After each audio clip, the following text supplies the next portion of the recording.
Good afternoon, ladies and gentlemen. I appreciate your patience. We're a busy day, as almost every day is here at the White House. Before I get to your questions, I had a couple of things I wanted to say to you. And the first is that in front of you and to my left here is Peggy Suntum, who 30 years ago got a phone call. She was set to begin a new job the following day as a White House stenographer, meticulously transcribing the president's every public utterance. I'm reading from a Zeke Miller story published today on Time Magazine's website. The caller informed her that the Marine barracks in Beirut had been attacked and that she was needed immediately. Since then, Peggy, who is a master stenographer and a wonderful person and a friend to many of you, has been recording the words of 5 different presidents and unfortunately for her, on occasion, press secretaries. But I just wanted to congratulate her on her 30 years and thank her for her service.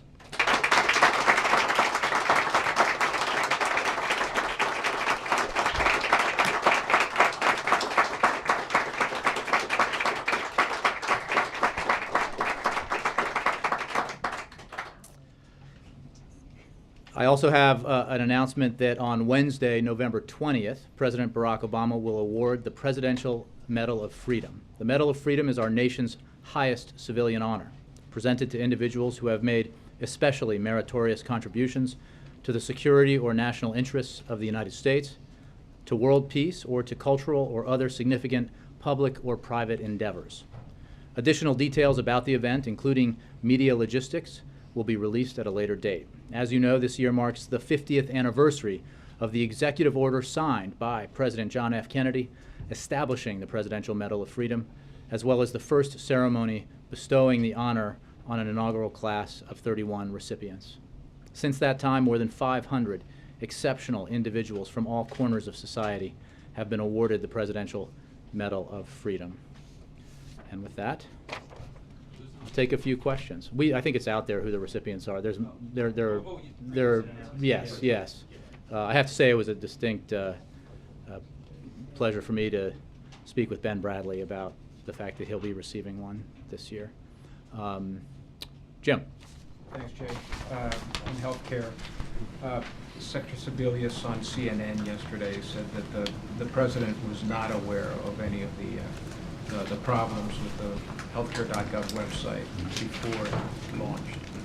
And we've come to find out since then that there were a bunch of red flags that had cropped up before launch. And so I'm wondering whether the president feels now that he should have been made aware of that. Should somebody be held accountable for giving him that information? And if there was somebody giving him information, was he in fact misinformed about the status of the launch? Jim, thank you for that question. Secretary Sebelius was referring to what I have said and what the president himself has said, which is that while we knew that there would be some glitches and actually said publicly that we expected some problems, we did not know until the problems manifested themselves after the launch that they would be as significant as they have turned out to be. So, there was testing and there were some problems anticipated, but we did not expect, and by we I mean broadly, the administration did not expect the scale of problems that we have seen, which is why, at the president's direction and the secretary's direction, we have launched this all-out effort, 24/7, with a tech surge of experts, new eyes and ears coming in to assist the existing team to identify and isolate each problem that exists with the functionality of the website, assess what the best solutions are to creating a remedy for that specific problem, and then applying it, whether it's increasing server capacity or writing new code to work around a situation, providing greater accessibility for improvements in the user interface. These are all things that the teams currently operating and working on making improvements to the system are focusing on, and they're tackling the problems one by one. They're prioritizing them, and they're addressing them. These are technical, logistical problems that require the kind of expertise that's being brought to bear to fix them. But there is no question that we did not anticipate the scale of the problems with the website.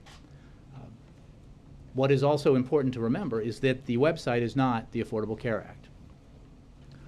What has been in place since October 1st and what will be in place for the millions of consumers who want the product is the vast array of affordable health plans out there because of the marketplaces set up by the Affordable Care Act.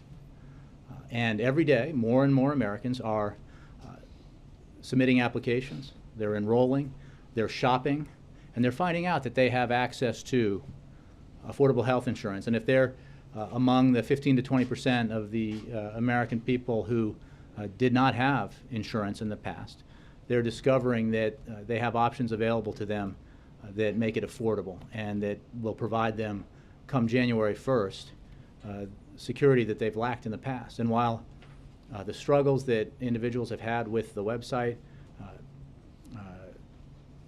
are extremely unfortunate, and we take responsibility for them, and we are working around the clock to fix the website to make that experience easier. Those struggles, as I said yesterday, pale in comparison to the uncertainty that a single mom who's a breast cancer survivor has felt every day that she's lacked insurance because she can't afford it. She's been priced out of it, or insurers simply won't give it to her because she has a pre-existing condition. And that is why we have to keep focused on the end goal here, which is making this insurance available to millions of Americans who need it. These struggles, as you say, Jay, are also, however, having a political impact. And today the administration briefed a bunch of Democrats in the House. And as they came out, you could clearly sense the frustration that they were having. They were calling for accountability. They were demanding action. They were demanding more answers. And I'm wondering, these are your allies. These are people who you are asking to be out there supporting the health care plan. What is the price that they might have to pay, and what is it that you can do to satisfy their demands for accountability, for answers? Well, we're working every day, around the clock, the teams, specifically the tech teams on the website problems, to ensure that the experience is better so that those questions are answered and that the constituents of those lawmakers are given the services that they deserve and that they have earned through the Affordable Care Act.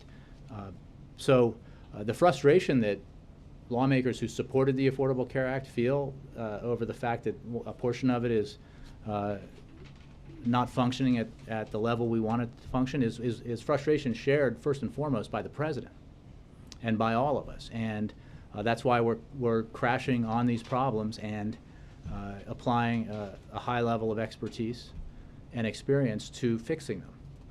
The politics of this, I promise you, are not the focus of the White House or the administration, and I don't think they're the focus of those on Capitol Hill who have long supported providing access to affordable health insurance to millions of Americans who didn't have it in the past. Their focus is on making that goal come true. And we're working with them, and we're going to brief them. We're going to keep everybody updated. We're going to provide as much information as we can on the work that's being done. I can tell you that beginning tomorrow, at the direction of Secretary Sebelius, there'll be daily briefings at CMS to update individuals, reporters who are interested on the progress that's being made and the efforts that are being undertaken both to address the technical problems and to make the whole experience for American consumers better. And that includes making Americans aware of the fact that there are 4 ways to enroll in the exchanges, and that includes not just online, but by phone or at in-person centers in hospitals or local health centers, or by mail. And we're going to work every day to make this experience better, to make sure that it's providing the benefits that the Affordable Care Act promises and will deliver, and to make sure that we can inform you as best as we can about the process that we're undertaking. One last question I wanted to ask about a personnel matter involving the NSC that emerged today, and wondered, Does the White House investigate all anonymous Twitter accounts that are critical of the administration?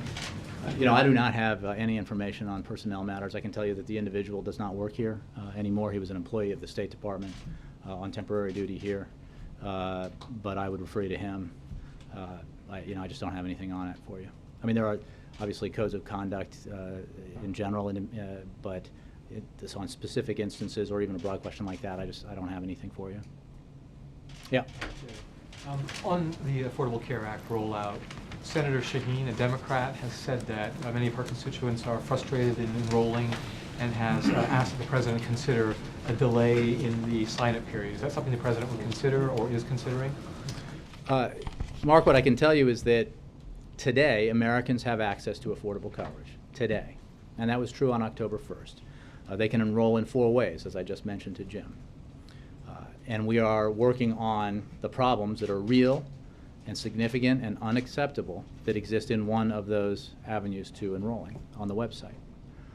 We are still in the early stages of the open enrollment period. We are at, what, 3 weeks and 2 days into this process.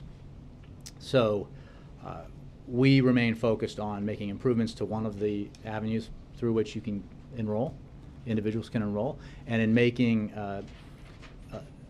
Americans aware of the other access points available to them and making those more effective by increasing staff at the call centers, for example, in peak times, or making the changes to the homepage of the healthcare.gov site clearer so that those who visit it know that those other avenues are available to them, that they can compare plans and get some estimates about what insurance might be available to them at what rough cost. But then if they want to get more information and specifically to enroll, they can, and don't want to do it through the website or are having trouble through the website, they have these other avenues available to them.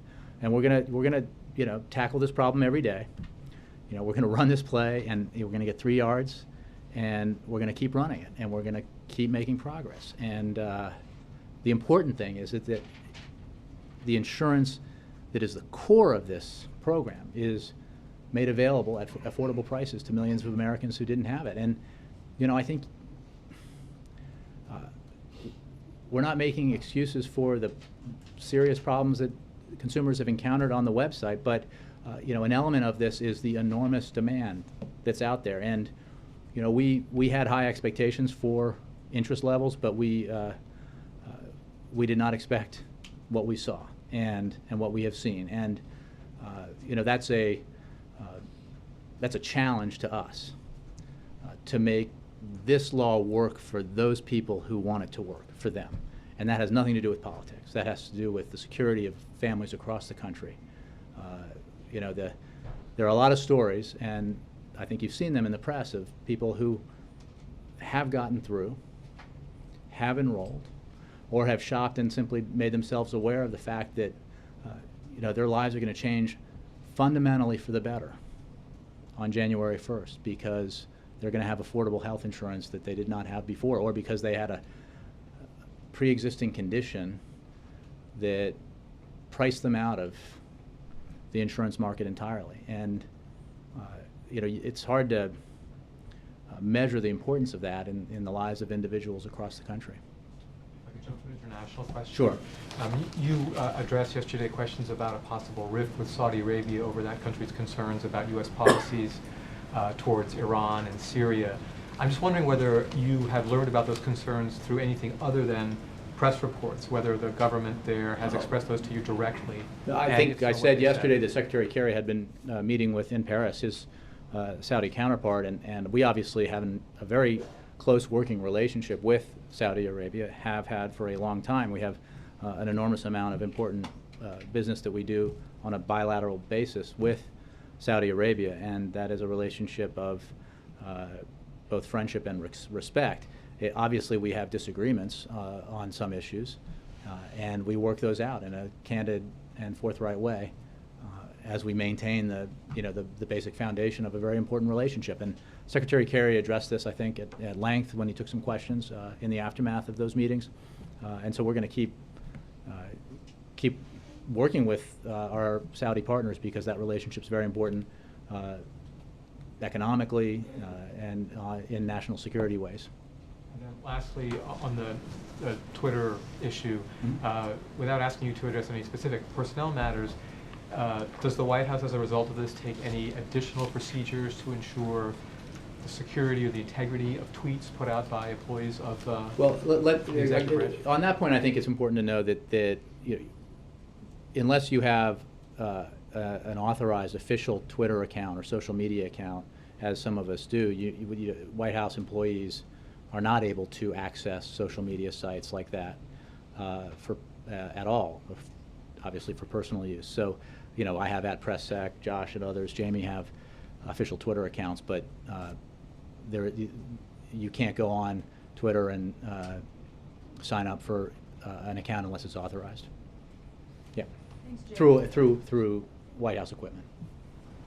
Can we talk to some computer experts, because you suggested that we should? One, Dave Kennedy is the CEO of a leading information security company, estimates that about 20% of healthcare.gov needs to be rewritten, estimating that to be about 100 million lines of code, and suggesting that fixing the site could take 6 months to a year. Does that sort of, is that what you're hearing? Thank you for the question. I can tell you that the way we're... Is that wrong? Well, what I would refrain from doing is, you know, making estimates based on, you know, what you're reading in the press, and focus instead, as our tech experts are, on the specific identified problems that they've found and the fixes that they're working on applying. You know, our approach is to look head on at the problems and try to fix them every day, knowing that this is going to be a constant effort, and that each day we're going to make some progress, and each day there'll be an improvement to the user experience on healthcare.gov. And each day we will work through a variety of means to provide information to Americans about the other avenues they can use to get information and enroll in an insurance plan. So, like what? We're not getting specific information from your techs about what the problems are. You told us to talk to computer experts, so that's what we're doing. Sure. No. mean, I think that's a smart thing to do. Is that unrealistic? Because if you're talking 6 months to a year, obviously that's going to affect the mandate, I would imagine. Again, from day one, people have been able to enroll. From day one. So, and that includes on healthcare.gov. As we've you know, surged resources and brain power towards fixing the problems that, can I just finish, that arose, the experience on healthcare.gov has incrementally improved, and I think that has been acknowledged. So from day one, people have been able to use the site. The experience has been unacceptably problematic. We are making changes every day and improvements every day to improve that experience so that more and more people can use it effectively. We're also making it clear that there are other ways to enroll, because if the Affordable Care Act is not a website. It is not like, you know, creating perfection on a website would not deliver what the Affordable Care Act promises. What the Affordable Care Act promises is a marketplace for insurance products that provide that insurance affordably to millions of Americans across the country who cannot get it otherwise. So, I mean, it's obviously an issue, as you've acknowledged, that the website isn't up. I'm just wondering, 'cause I look at this, 6 months to a year, that's a really long time. Is that out of the realm of possibility? Again, what an outside computer expert might guesstimate about what the end of a process would look like is obviously based on a lot of assumptions, and I'm not judging it beyond saying that what we're doing is focusing on specific problems, isolating problems, for example, with you know, signing up, isolating problems that have been identified with the transmission of information from the website to individual insurers that has to do with, you know, getting the accurate information to those insurers so that they can provide the coverage that individuals have signed up for. And that's, you know, these specific identifiable problems are the things that the tech teams are working on and fixing through writing code, adding capacitors, capacity through additional servers and through a variety of other means. The work of constantly improving a website will continue,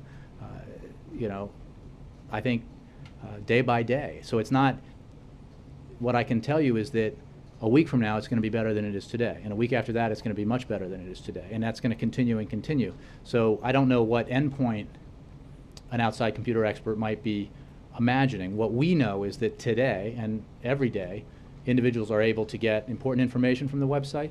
They're able to enroll. Often individuals experience frustration and delays, and that's unacceptable. We're working to fix that.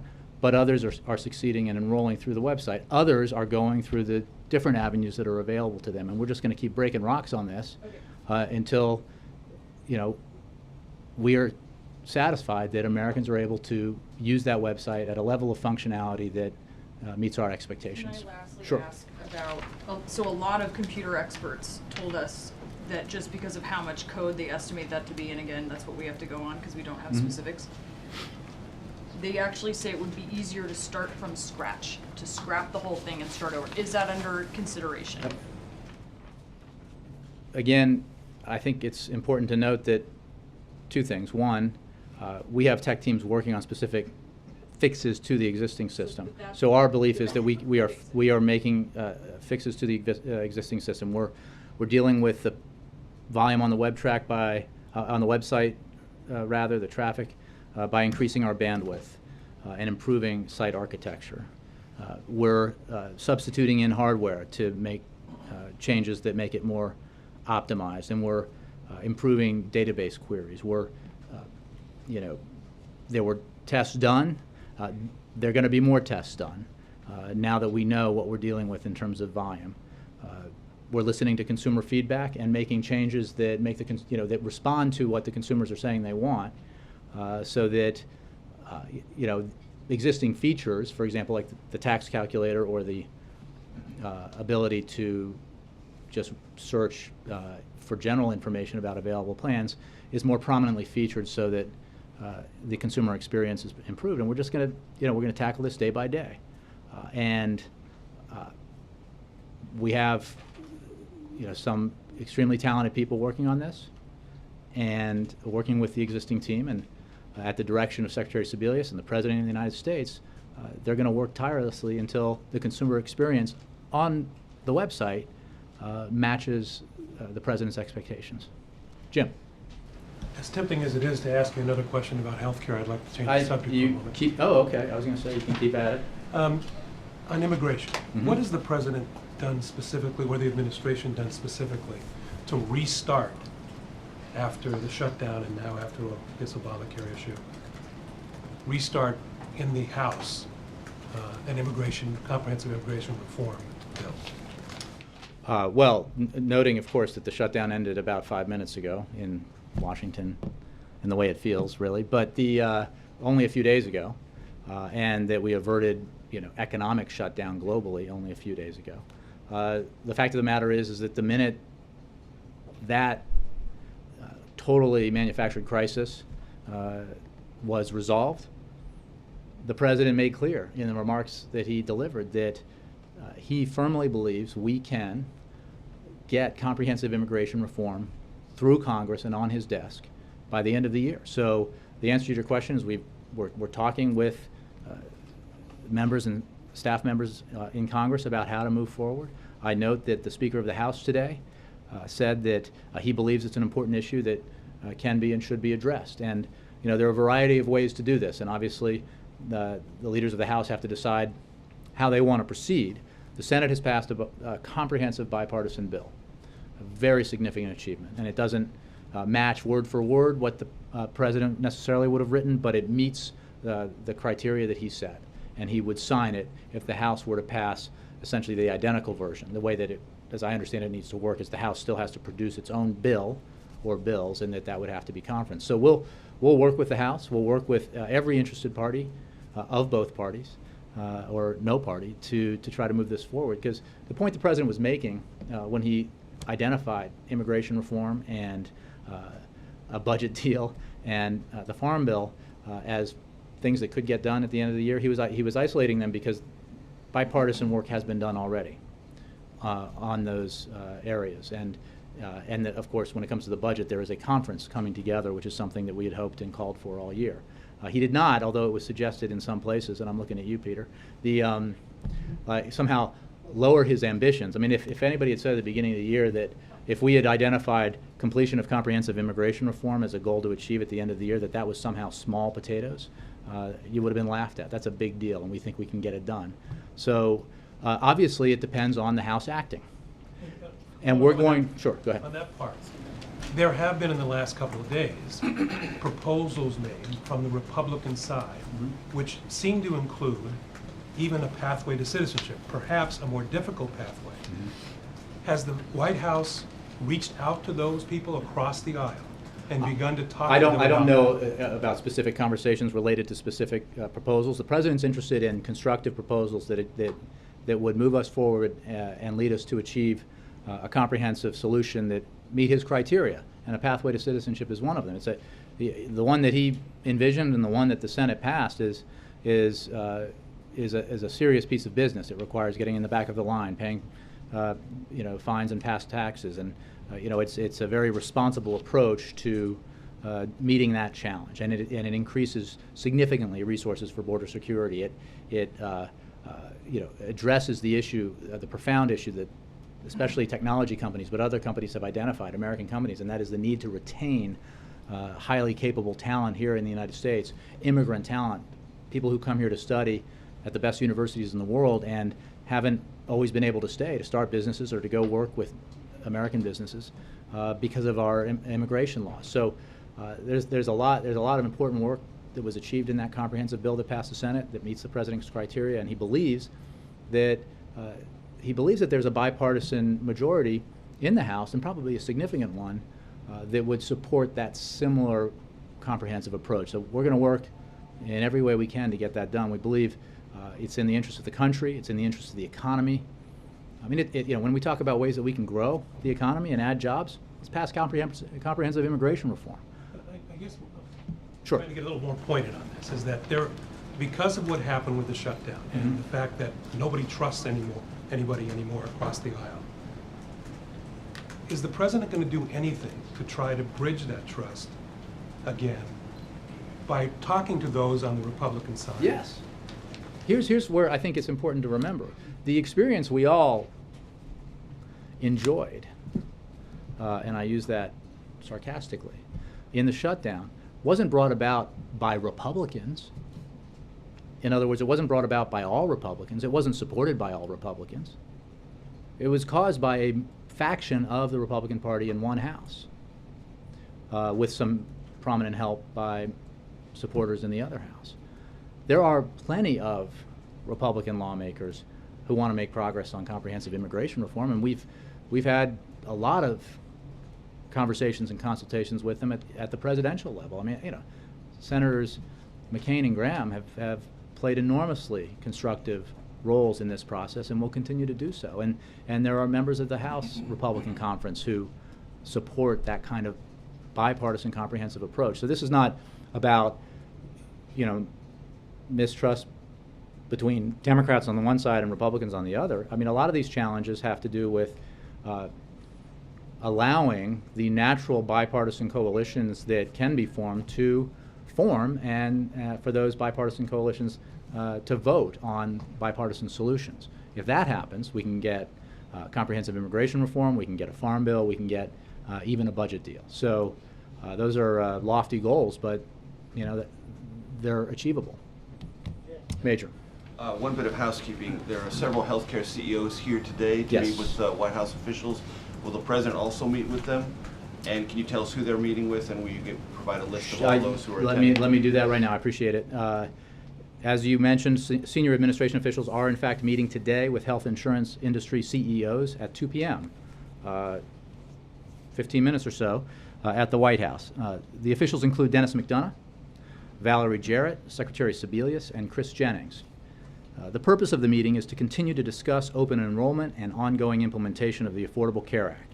The CEOs bring an important on-the-ground perspective as we work to implement the law, and the group is expected to also discuss the ongoing efforts to fix the technical issues with healthcare.gov and continue to improve the consumer experience. I have a list of attendees. We can provide it to you, but they include the CEOs of Aetna, Humana, Care First, Blue Cross Blue Shield of Florida, HealthNet Inc., Tufts Health Plan, Blue Cross Blue Shield. I'm sorry? Can you put Oh, no, I can read. You want me to read them all? Yeah. Okay. Mark Bertolini, CEO of Aetna. Bruce Broussard, the CEO of Humana. Chet Burrell, CEO of Care First. Patrick Garrity, CEO of Blue Cross Blue Shield of Florida. Jay Gellert, President and CEO of HealthNet Inc. Patricia Hemingway Hall, President and CEO of Healthcare Services Corporation. Daniel J. Hilferty, President and CEO, Independence Blue Cross. Karen Ignagne, I hope I pronounced that right, probably not, President and CEO, America's Health Insurance Plans. Michael Niedorf, Chairman and CEO of Centene Corp. James Roosevelt, President and CEO, Tufts Health Plan. Scott Serrata, President and CEO, Blue Cross Blue Shield Association. Joseph Swedish, CEO, WellPoint. And Bernard Tyson, CEO, Kaiser Permanente. And as I said at the top, the discussion will focus on implementation and enrollment. It will focus on the efforts to fix the technical issues that have been identified with healthcare.gov, and one of those issues has to do with making sure that insurers are getting accurate information from the virtual marketplace, from individuals, so that they can then provide them with the coverage that individuals are signing up to get. So obviously these are very important players in this process, and Dennis and others look forward to the meeting. Do you anticipate the president? I don't have him as a participant in this, so I don't anticipate that, but you know, it's a small building. I want to pick up on something that was discussed here yesterday and maybe get a little bit more specific. On the new feature that has been added to the website, where if you put in your zip code, you get an estimate of your cost. As we understand it, if you are 50 and older, you get an estimate for someone who's 50 years old. And if you're 49 and younger, those are the two categories broadly on the federal website. You get an estimate for someone who's 27 years old. If you go deeper in the process, you can often find from that estimate a much larger actual premium cost, because you could be older, and older people require higher premiums.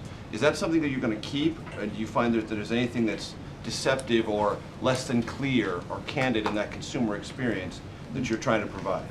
A great question, and let me make clear two things. One, these are estimates, and we're just trying to provide basic information in an easily accessible way. The idea that we're trying to mislead people about costs is belied entirely by the irrefutable fact that premiums were published and provided to the public prior to October 1st. And those premiums for these plans were published without subsidies attached to them. So in other words, they seemed much more expensive for most individuals than the cost would actually be.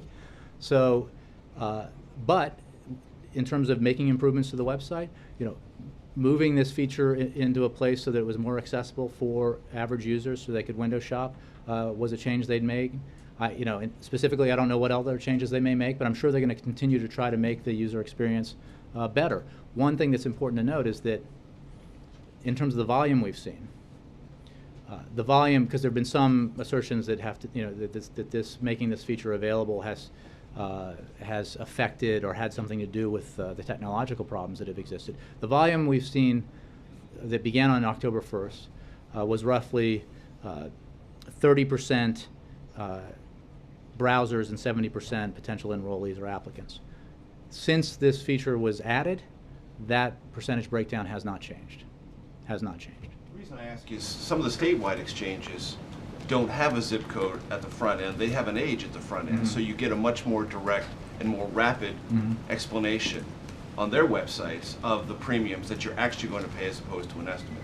And so I'm just saying that's a practical comparison application that you could, on the federal website, look at and incorporate. Well, look, again, I think that you're going to an issue that's important, and that's about, you know, consumer feedback and what's useful. But the underlying assumption here is that we'd be hiding the ball when in fact the premiums were published and have been public and they've been available information forever. A, and B, if you want specific... The average consumer is not necessarily going to be familiar with that database or access it, and that this is one of their first experience is with trying to figure out Right, and cost. and what's been true from day one is that you could go on the site, enter in specific information about your age, where you live, and that sort of stuff, and get much more specific estimates about what your premiums would be. So that has always been available. Our interest is in providing as much information as possible to consumers about their choices. And the bottom line, as was evident prior to October 1st, and it's true today and will be true throughout the enrollment period, is that, 6 out of 10 individuals who purchase insurance through the marketplaces are going to pay on average under $100 a month in premiums. So, our interest is in making people aware of what's available to them and giving them as much information about the options available to them as possible. And as we find ways to improve the consumer experience, we're going to make those improvements. This is related to what Brianna asked about. Mhm. And with your indulgence, let me just read something that was in the New Yorker yesterday, because it quotes a guy named Fred Brooks, who's written a very well-received book about software project management. And he has something that's called the Brooks Law, which goes as follows. Adding manpower to a software project late makes it later. He goes on to say, this is taken as gospel by programmers because it's usually true. It takes so much time for new coders to comprehend the system that they're supposed to be fixing that typically it would have been faster not to include them at all. In this case, though, the writer says, there may be some chance that a tech surge will work. The project is already made of discrete parts that could be improved by many teams working in parallel. I'm wondering if, based on what you know and what you've been briefed on internally, you think this latter scenario is possible, and if so, if you could explain why. Well, I think it's on possible, the and it's discrete- actually an excellent shorthand description of what's happening, which is that there are many areas of the website that can be addressed in a focused way by teams that look at the problems that have arisen and been exposed by the launch and the volume that occurred after the launch, and they've isolated those problems, and they're isolating those problems, and they address them when it has to do with capacity by adding capacity, when it has to do with code by writing new code, optimizing the interface for users where that helps, and consulting technology specialists operating state-based exchanges, which, as many of you have noted, have been working, at least in many cases, effectively, obviously on a smaller scale, but to share best practices and incorporate them.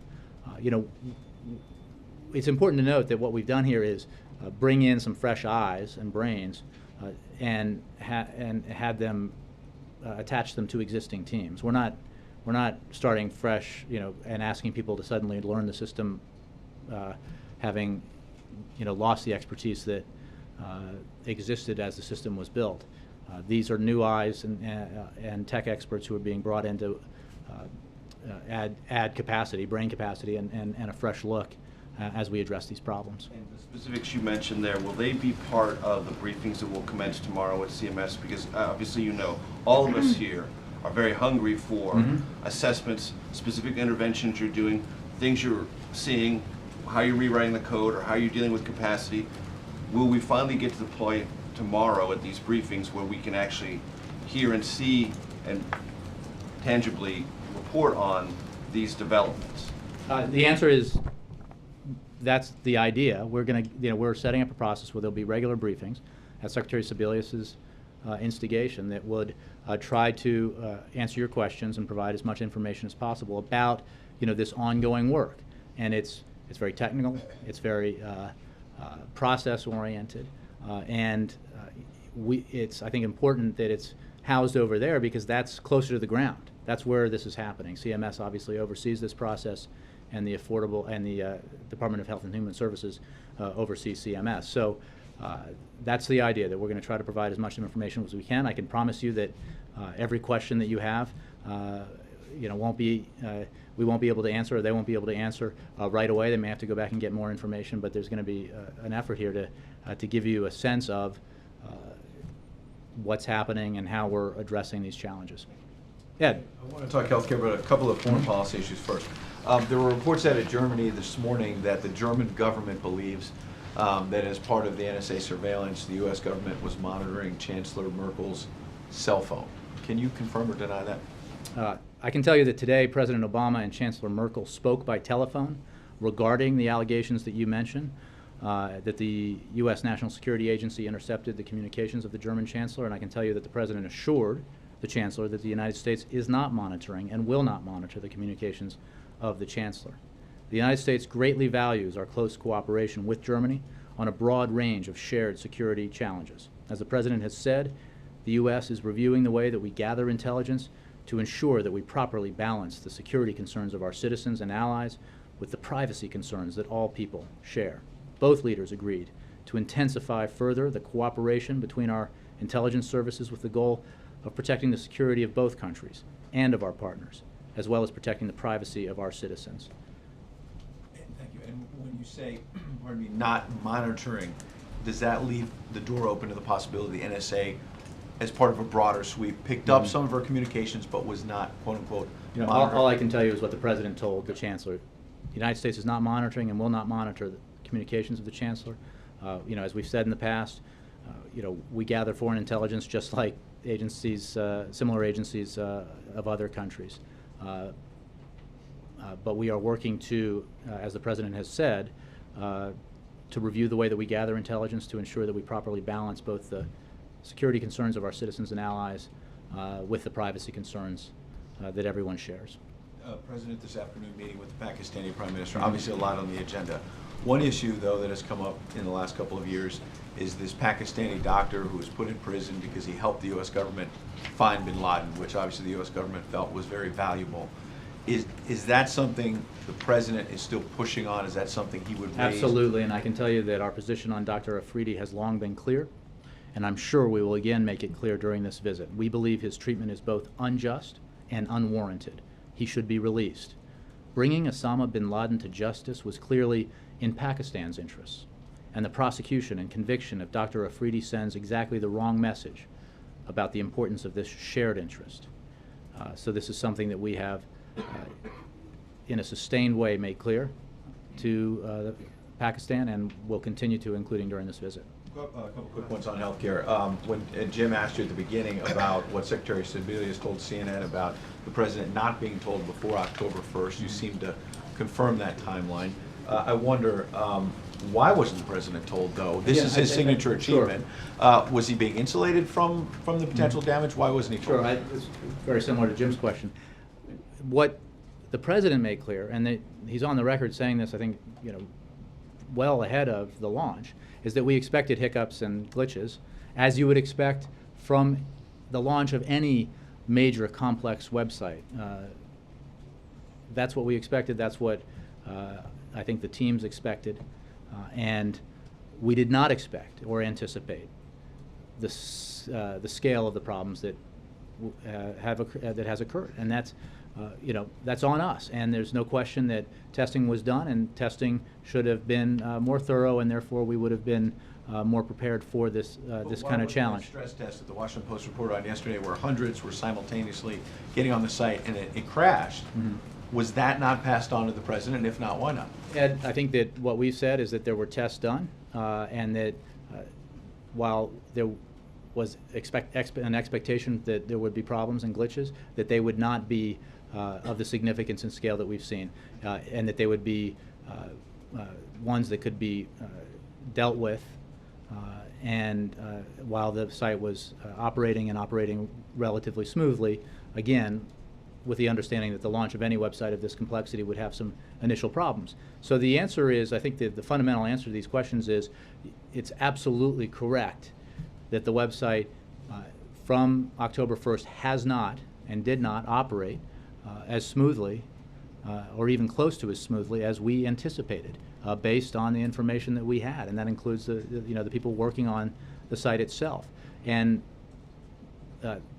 we're responsible for that, and that's why the President and the Secretary have directed this significant around-the-clock effort to systematically make changes and adjustments and fixes to the website to improve the user experience. What is true is that every day, including the first day, Americans from across the country and the states that utilize the federal exchanges have been getting information they need, signing up, and enrolling. And our goal is to just make that process easier every day, and to make it easier on the website and to make it easier by making sure that Americans know that there are 3 other avenues through which they can achieve the same goal. Very last one, the President has said in many public forums that he would be willing to make reasonable changes to his health care law if Republicans present them. Republican Marco Rubio has presented a bill that would basically say delay any IRS penalties until people can fully enroll, until we know the website is fully operational. Meanwhile, a Democrat, Jean Shaheen, wrote a letter, as I understand it, to the President yesterday saying she'd like to see the enrollment deadline in March extended further so that people have more time. Are these reasonable approaches that the President is going to look at and might even support? Well, they address slightly different issues. The fact is we're in on the 3rd week and 2nd day of a 6-month process. And from day one, people have been able to get information and enroll. The process through the website has been unacceptably complicated and difficult, and we're working to fix that every day. But meanwhile, people are getting the information they need, and they are shopping, and they are signing up, and they are enrolling. 2, when it comes to the individual mandate, I think I'll say 2 things about proposals from Republicans who have said it as their mission to eliminate, decimate, sabotage Obamacare from the beginning, who were willing with great glee to shut the government down because of their opposition to Obamacare. We have to take their proposals with a grain of salt. I don't think they're filled with sincerity about it, a sincere desire to improve the system. They have made clear that their goal is to eliminate the system, and thereby eliminate the possibility for millions of Americans with pre-existing conditions, or millions of Americans who don't have insurance, the possibility of getting it. So that's 1. 2, when it comes to, and we talked about this when they were shutting down the government over the President's refusal to pay a ransom, an Obamacare ransom in exchange for keeping the government open or in exchange for raising the debt ceiling. You know, we talked about delaying the so-called individual mandate. Well, what does that mean concretely? That means that if you're that single mom who's a breast cancer survivor who has been anticipating the day that she would be able to get affordable health insurance, which would give her the security of knowing that she would have the care she needed to stay alive for her family, you're telling them, wait another year. And wait another year because the people behind the proposal actually want to make you wait forever. That's not acceptable. It's not going to happen. Peter. Very simply, can you tell us how many people have been enrolled for private insurance through the health care law? As I said, Peter, I think on numerous occasions we will be providing that information monthly, as is the case with similar systems. Do you know how many people have enrolled? Again, I would tell you that we will provide that information monthly. What you're talking about, again, when it's... Because Kathleen Sebelius yesterday said that the number is in the thousands. The President said the number is in the thousands. I guess I'm trying to confirm that you guys actually know what the number is and have just actively chosen not to communicate it to the number is in the thousands.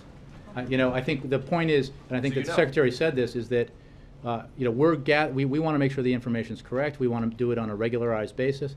We're talking about people who are signing up through state exchanges, who are signing up in person, who are signing up by mail, who are signing up over the phone, and signing up on healthcare.gov. So it makes all the sense in the world to regularize the release of that information in the way that it's been done with previous similar programs. So that's what we're going to do. We've talked about this tech surge. How much... Can I just say that on that point?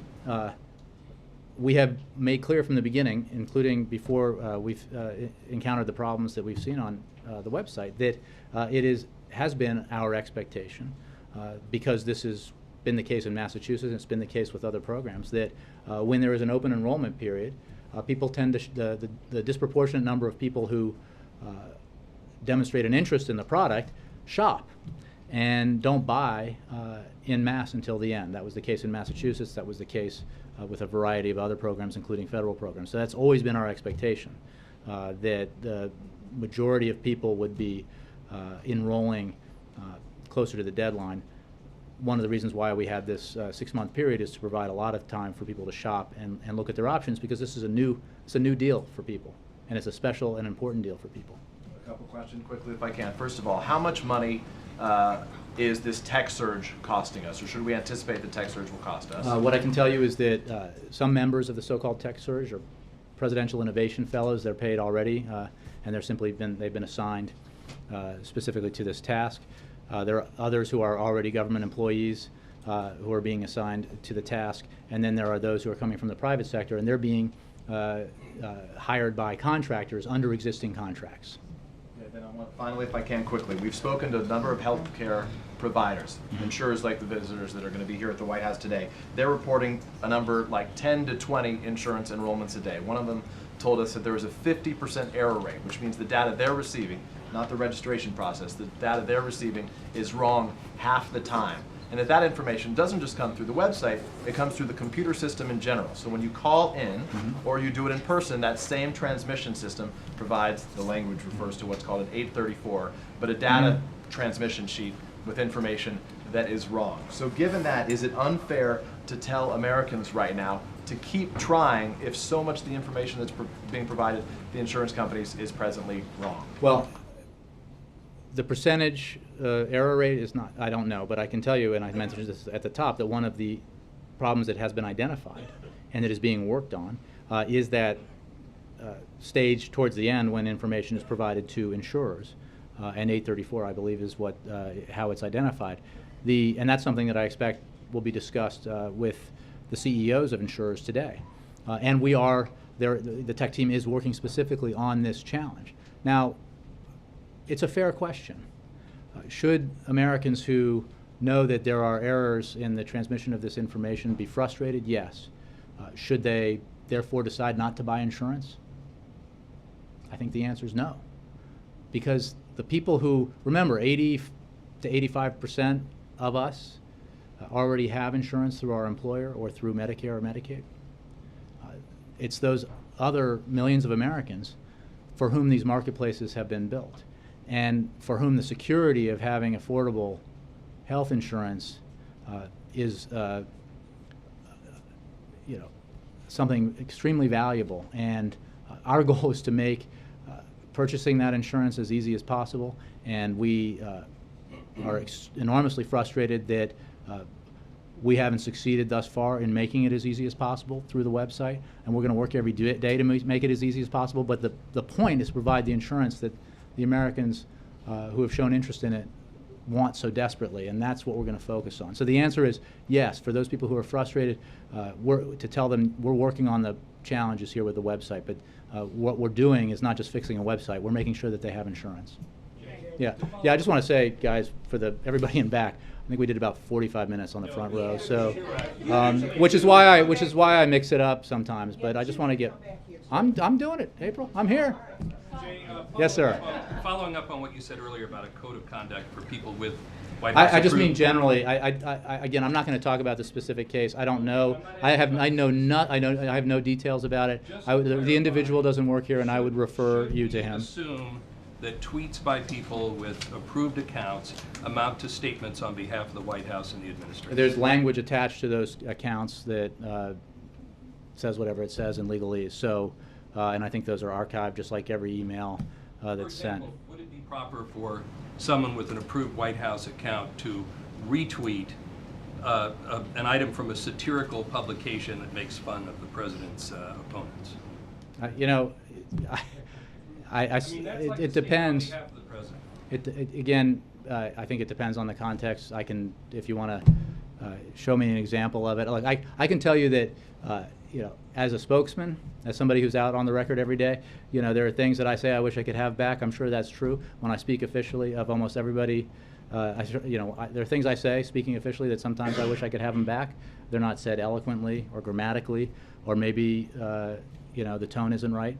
And I think every spokesperson around the administration and on Capitol Hill would probably agree with me on that. But that's different. When you're speaking as an official, obviously you have responsibilities. Your counterpart at the State Department said it is not correct that this person worked for the State Department.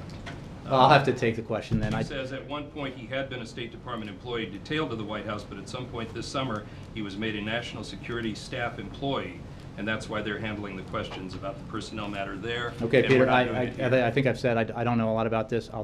I'll get what information we can provide. In general, we don't discuss personnel matters. Could you post a clarification if I will Ms. find Harper's out indeed what right? I will find out what information I can. I'm glad this is of such intense interest. Margaret. Thanks. I have a healthcare question, but if there's time, maybe you can come back to me, or I'll follow up by email. I'd like to yield my question to one of the visiting Pakistani journalists. Absolutely.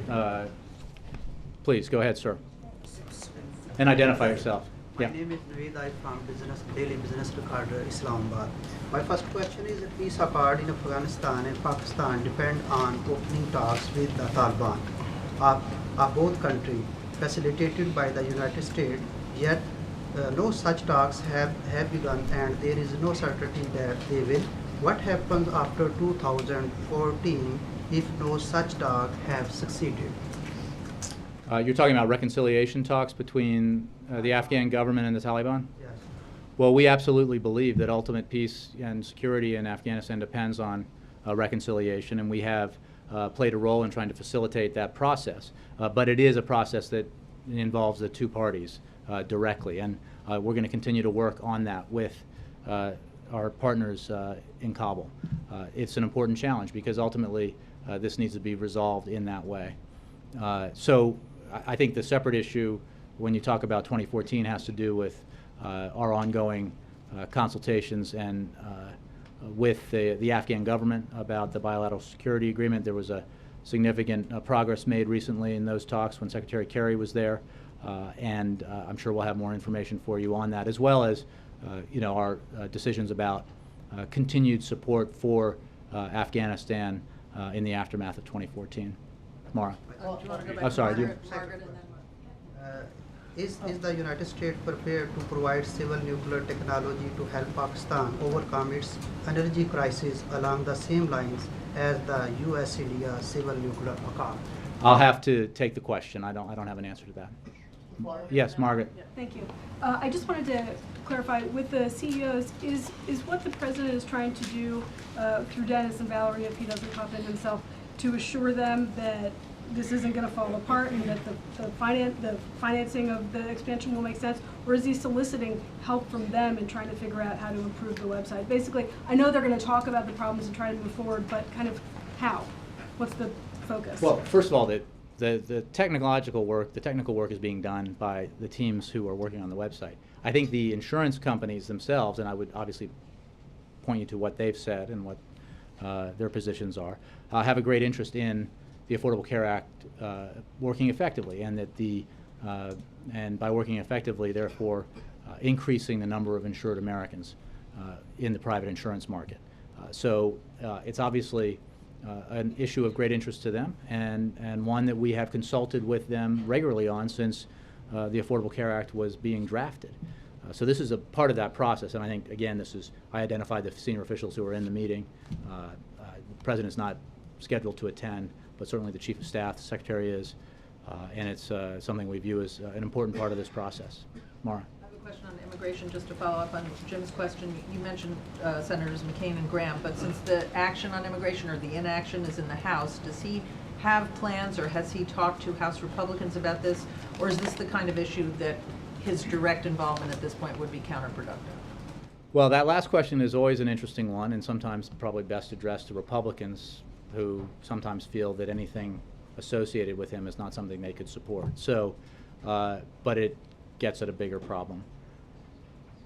Having said that, the wisdom and the benefits of comprehensive immigration reform, we believe, supersede these kind of partisan differences. Even in crass political terms, I think it's fair to say that it is in the interests of the Republican Party to address this problem. They've said so themselves. Key members of the party, key leaders and spokesmen, the Speaker of the House today said it's an important issue and we should address it. I think Chairman Ryan has said that, and others in the House. So, but their politics is something obviously they have to take care of and make judgments about themselves. What we know is that there is just an overwhelming abundance of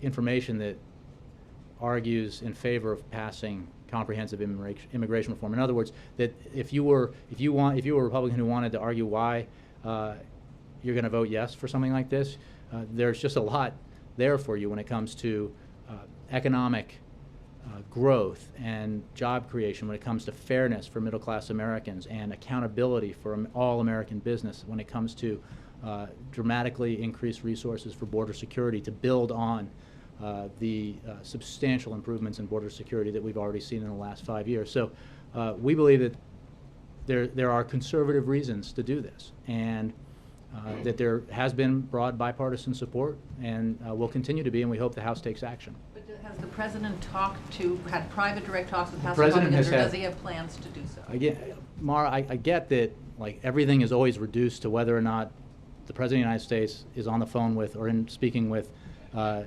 Speaker of the House. That's not how this will, or the Chairman or whoever.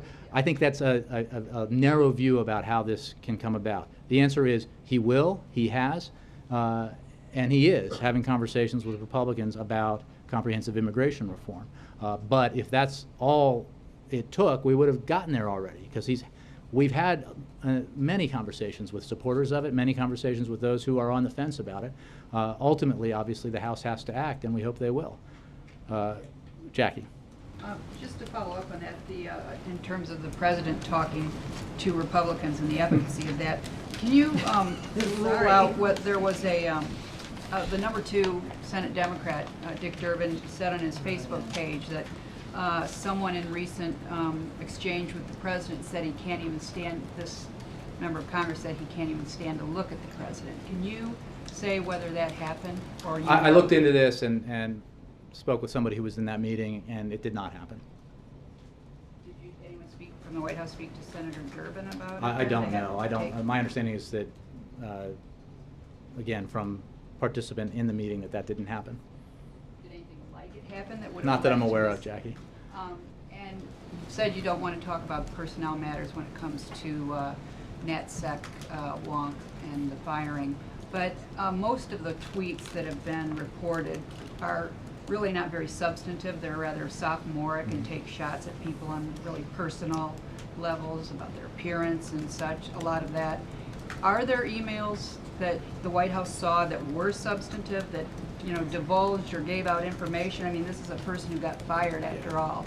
Jackie, I understand. I would address your questions to the individual. He doesn't work here anymore, and I just don't have any more information for you on that personnel matter. Can't rule out whether there was anything of a sort of national security.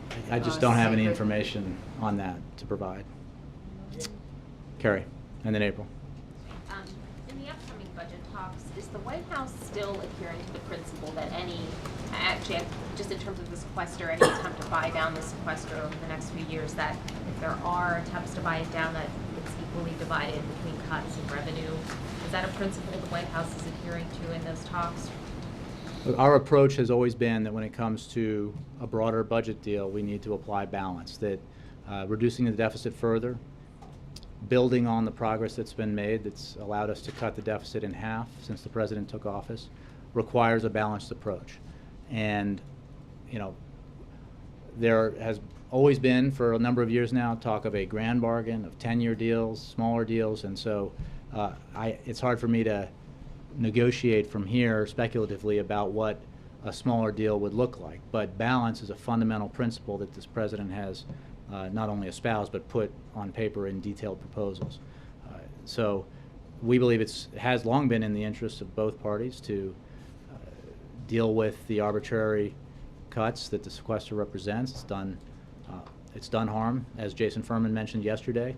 According to CBO, an average of 60,000 jobs that have not been created per month because of the sequester. Certainly something we're interested in addressing. The president's budget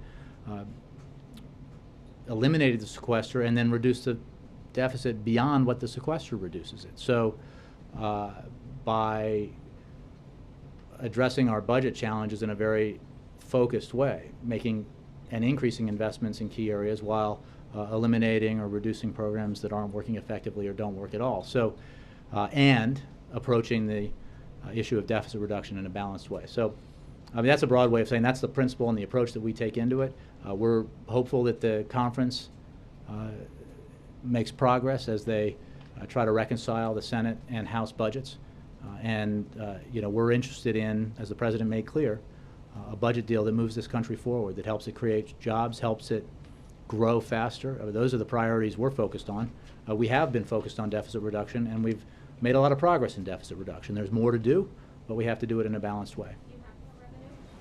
Again, I think when you talk about a broad deal, the nature of which that, again, but I'm not going to negotiate like hypothetical smaller deals. What I can tell you is that a broad, larger budget agreement, the kind envisioned by the president in his budget, would have to be balanced. Yes. April. Three Yeah. questions. And then the Voice of America, and then Tommy. Okay, three questions, Jay. On, Three questions. Go. On Peter's question, is there on the tracking? I have to fly out of here in a few minutes. I got a parent-teacher conference, but go ahead. Go. I'm not gonna. You get your questions. All right. Yes, today. All right. Oh. Anyway, moving on. On ACA, on the tracking issue, is there an integrated approach at all on tracking with states and insurance companies right now to track how many people have enrolled at this point? Look, I think that we're gathering information. We're going to release specific information about enrollment figures on a monthly basis beginning in November. You know, look back to October, and I just don't have specific information to provide to you about that. We're going to do this in the way that it's been traditionally done with similar programs. What I can tell you, as I mentioned to Peter, is that we have always, even predating the problems with the website, anticipated that in keeping with what we've seen in other programs of similar nature, and even in keeping with open enrollment periods that you see in insurance plans that you guys probably sign up for every year, a lot of people do a lot of their enrolling at the very end while they shop earlier. So that's the kind of thing we expect to see, but we will be providing information monthly. On the secret Twitter handle scandal, no, seriously, has the White House in any way changed guidelines for staffers or for administration officials and how it relates with social media now? Because many people have their own social media on their own privately, and then they have the government one. I have not seen anything new on that. All right, and is there going to be a revamping of gun control from the president anytime soon, since the shutdown is over and things are coming back? The agenda I appreciate the question. Look, this is an issue that the president believes we can and should make progress on in a bipartisan way that achieves some comprehensive, or not comprehensive, some common sense steps towards reducing gun violence that do not in any way infringe upon our Second Amendment rights, which the president supports. So he's always looking at ways, either through Congress or through his executive authority, to chip away at this program. So, I don't have anything to announce, but it certainly is something that he's focused on. April, is that your third? I'm done. Tommy and then VOA, and then I got to run. Thanks, Jay. I just have two. My first question is, about a week and a half ago, there was a protest out in front of the White House here, at which a Confederate flag was flown. And then in the last couple of days, Congressman Alan Grayson sent out a fundraiser where there was a photo of a burning cross, and he compared the Tea Party with the Klan. I'm wondering if the president is aware of either of these incidents, and if he had a reaction. I haven't spoken to the president about them, and I don't have a reaction. And, second question. This morning on CNN, Carol Costello said that while she was reporting on the presidential race, her comment was, President Obama's people can be quite nasty. They don't like you to say anything bad about their boss, and they're not afraid to use whatever means they have at hand to stop you from doing that, including threatening your job. To your knowledge... I'm sorry, I don't even know. Who said that? Carol Costello from CNN. Yeah. Anyone here threaten her job? Or? Not that I'm aware of or have ever heard of. Yes, sir.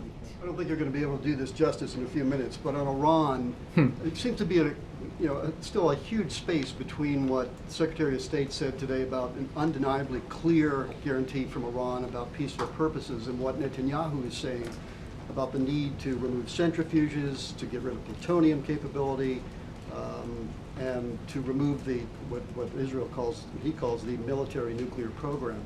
Can you talk a little bit about what the hopes are for bridging that kind of a difference between the U.S. Well, look, and we work very closely with our Israeli counterparts in assessing the Iranian program and in judging where they are and what steps need to be made to assure the international community that they have given up their nuclear weapons ambitions.